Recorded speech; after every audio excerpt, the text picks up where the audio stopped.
Today we are making tasty buns with pudding and strawberries. Make sure to take down this recipe and try it at home. The exact quantity of ingredients is available in the description below the video. As always, I invite new viewers to subscribe to the channel at the start. We begin by preparing the yeast.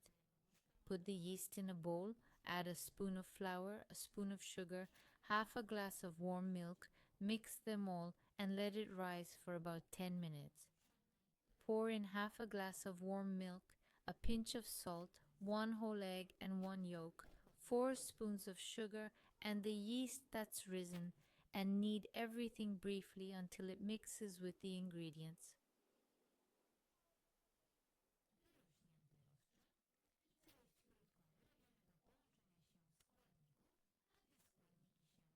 Once the ingredients are mixed, we will add the melted and through 70 grams of butter. Knead everything into a uniform mass. If the dough sticks strongly to your hand, sprinkle it with a little more flour. Set the dough aside to rise until it doubles in size. Once it's risen, take it out of the bowl and knead it for a little. Then split it into roughly 12 equal pieces. Lay them across a baking tray lined with baking paper.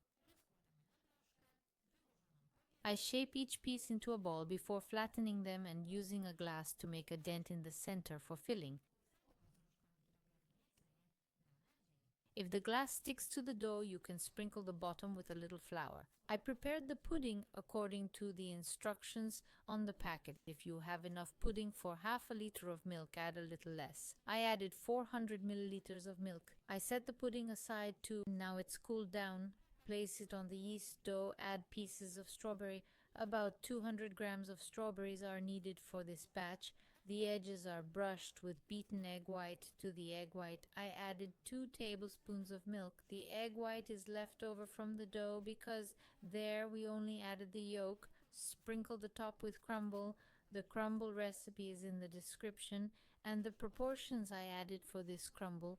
Set it aside to rise for around 10 minutes somewhere warm. In the meantime, you can preheat the oven. Bake it at a temperature of 180 degrees, so about 16 to 18 minutes depending on your oven, or until it's nicely browned. After baking, you can sprinkle it with icing sugar, frost it, and it's ready. I recommend it. Prepare one. It's delicious. Bon appetit.